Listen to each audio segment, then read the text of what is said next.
Hello ninth class, मैं आपके सामने फिर हाजिर हूँ मैथ की एक और न्यू क्लास के साथ।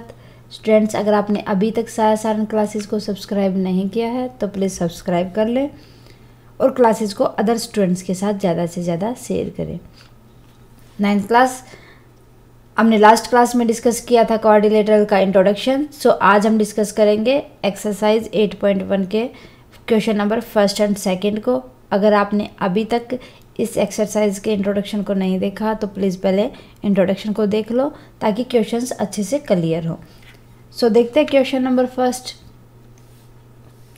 The angle of quadrilateral are in the ratio 3:5:9:13 कि क्वाड्रिलेटरल आपके पास है, ठीक है, और इसके एंगल्स का रेशियो कितना दे रखा, जो interior A B C D, जो ये इंटीरियर एंगल है इनको रेशियो दे रखी है आपको 3:5:9:13। Find all the angle of the quadrilateral. अब आपको सारे के सारे एंगल बताने हैं। सो हम क्या मान लेंगे कि कॉमन रेशियो क्या मान लेंगे इनकी, x। Let the common ratio between angles x हो जाएगा। हमें क्या पता कि इन सब का सम क्या होता है, 360 डिग्री।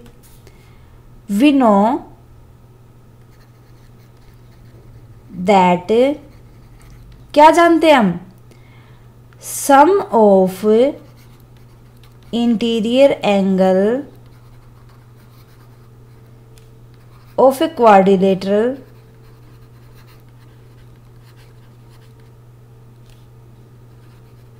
कितना है, 360 डिग्री होता है, पता है हमें। अब अगर हमने कॉमन माना रेशियो x तो ये कितना हो जाएगा, 3x। अकॉर्डिंग टू क्वेश्चन देखेंगे इन किसके को रख देंगे, प्लस करते जाएंगे, प्लस में 5x, प्लस में 9x, प्लस में 13x। कॉमन रेशियो x है और इनकी रेशियो दे रखी है हमें, तो किसके इक्वल हो जाएगा, 360 डिग्री के इक्वल हो जाएगा। ऐड करेंगे 3 और 5, 8 और 9, 17 और 13, 30। x is equal to 360 degree. x is equal to कितना आ जाएगा, 360 बाई में 30, 12 आ जाएगा। सो x की वैल्यू कितनी आई हमारे पास, 12 डिग्री, और हमें रेशियो दे रखा उसके अकॉर्डिंग निकाल लेंगे।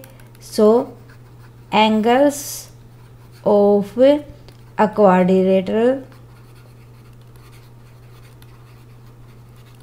देखो 3x is equal to 3 into में 12 कितना हो जाना है, 36 डिग्री। दूसरा एंगल कितना हो जाएगा, 5x, 5 इंटू में 12 60 डिग्री। फिर 9x है, 9 इंटू में 12, 12 9 जा 108 डिग्री। फिर 13 इंटू में 13x, 13 इंटू में 12 156 डिग्री। सो ये हो जाएंगे एंगल्स किसके, क्वाड्रिलेटरल के। इतना ही था, बस हमें एंगल्स ही तो बताने थे, ठीक है। नेक्स्ट देखते हैं। If the diagonal of a parallelogram are equal, अगर आपकी पैरेललोग्राम के डायगोनल क्या है, इक्वल है, then so that it is a rectangle. क्या है, आपको बताना है कि ये रेक्टेंगल है। देखो ये भी तो पैरेललोग्राम होती है, इस पैरेललोग्राम को हमें रेक्टेंगल बनाना है और हमें क्या दे रखा है कि जो इसके दो डायगोनल्स हैं वो क्या है, equal. So A B C D, okay. और डायगोनल क्या है, हमें दे क्या रखा है, सॉल्यूशन देखते हैं। गिवन हमारे पास क्या है, जो डायगोनल है ए C equal to B D, ये हमें पता है, ठीक है। सो क्या बताना हमें कि जो ए बी सी डी है वो एक रेक्टेंगल है। अब लेंगे हम, देखो सबसे पहले ट्राइंगल ए बी सी लेते हैं, okay. In triangle A B C and triangle B A D. A B C एक ये हो जाएगी और दूसरी हो जाएगी हमारे पास B D C, B A D एक ये, बी डी सी नहीं लेने हमें, ये लेने। एक तो लेनी है ए बी सी ये, और एक लेनी है ये। ओके, दो मैं अलग कलर की बना देती हूँ ताकि अच्छे से क्लियर हो जाए। ए बी सी।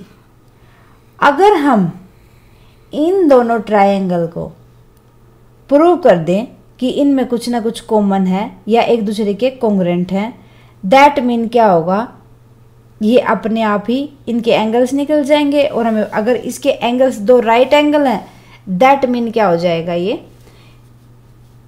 ये एंगल और ये एंगल अगर हम 90 डिग्री का निकाल देंगे तो क्या हो जाएगी, एक रेक्टेंगल हो जाएगी। देखो हमें क्या पता है, ए बी, जो ए बी है, दिस ए बी, ये किसके अंदर है, ए बी सी के अंदर भी है और ए बी डी के अंदर भी है। A B equal to B A, क्या है, ये कॉमन है। ओके, क्या ये कॉमन लाइन है। फिर बी सी, कौन सी है, B C, B C equal to A D. B C किसके इक्वल है, ए डी के, opposite side, opposite sides of a parallelogram. हमें पता है कि जो पैरेललोग्राम की अपोजिट साइड होती है वो क्या होती है, एक दूसरे के इक्वल होती है, आर इक्वल।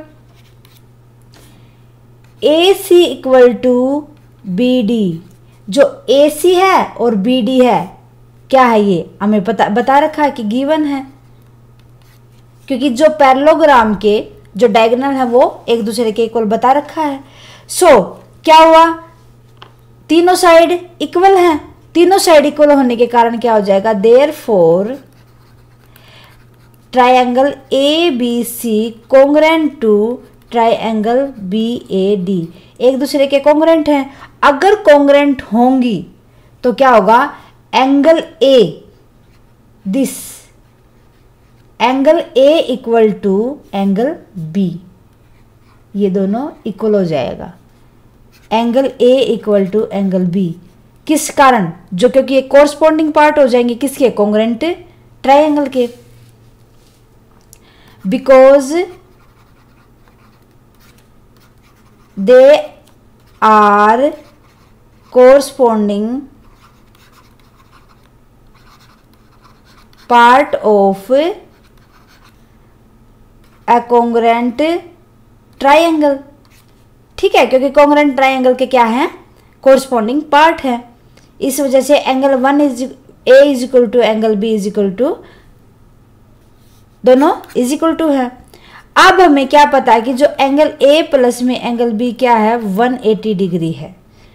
किस लिए, क्योंकि sum of angles on the same side.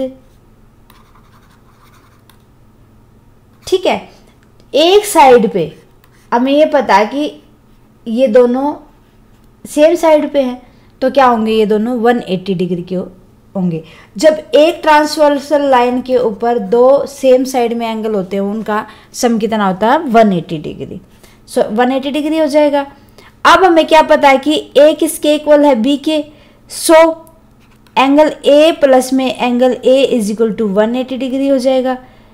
ए और ए 2a हो जाएगा equal to 180 degree. Angle A equal to कितना हो जाएगा, 180 डिग्री बाई में 2, angle A is equal to 90 degree हो जाएगा। अगर एक एंगल क्वाड्रिलेटरल हमारे पास, अगर एंगल कितना है, राइट एंगल है, क्या है, राइट एंगल है, राइट एंगल होता है तो दैट्स मीन क्या होंगी, वो एक रेक्टेंगल होंगी। क्या होंगे, so A B C D is a rectangle. यही हमें बताना था कि ABCD क्या है, रेक्टेंगल है। सो हैंस प्रूव्ड, यही तो हमें प्रूव करना है। ओके, हो गया ये प्रूव। सिंपली देखना आपको, देखो रिवाइज कर लेते हैं। जो चीज़ें दे रखी है हमें, क्या दे रखी है, जो डायगोनल है हमारे पास ट्रायंगल के वो इक्वल है, उन्हीं के बेस पर हम जो डायगोनल के अकॉर्डिंग दो ट्रायंगल ले लेंगे, ABC एंड ADB। अगर हमने इन दोनों को कॉन्ग्रुएंट कर देंगे, दैट्स मीन क्या होंगे, इसके जो ये एक दूसरे के इक्वल जो एंगल होंगे, angle A is equal to angle B आ जाएगा। और हमें पता कि जो एंगल A जो B के इक्वल है, और इन दोनों को ऐड करें क्योंकि एक सेम ट्रांसवर्सल लाइन के ऊपर हैं, सेम साइड एंगल्स हैं, इनका सम कितना होता है, 180 डिग्री होता है। सो इन दोनों को ऐड करेंगे, 180 डिग्री के इक्वल रख देंगे। हमें ये पता ही था कि B किसके इक्वल था, A के था, तो B की जगह A यूज़ कर लेंगे, तो ये 2A हो जाएगा। 2 इधर मल्टीप्लाई, देन इधर आके डिवाइड कर देंगे, तो A कितना हो जाएगा, 90 डिग्री। अगर एक राइट एंगल है, दैट्स मीन वो जो क्वाड्रिलेटरल या पैरेललोग्राम है वो क्या है, रेक्टेंगल है। यही हमें प्रूफ करना था, सो हमने कर दिया। सो स्टूडेंट्स, उम्मीद है कि आपको समझ आई होगी क्लास। आज के लिए बस इतना ही। स्टूडेंट्स, मिलते हैं नेक्स्ट क्लास में आगे वाले क्वेश्चंस के साथ। सो अगर आपको क्लासेस पसंद आए तो प्लीज़ लाइक ज़रूर करें और अदर स्टूडेंट्स के साथ शेयर भी करें, क्योंकि अगर जिस तरीके से आप हमें अपना लाइक देते हैं तो हमें सेल्फ मोटिवेशन हमारा बढ़ता है। सो हम आपको और अच्छा प्रोवाइड कर पाएंगे। ओके स्टूडेंट्स, क्लासेस को देखने के लिए थैंक यू वेरी मच।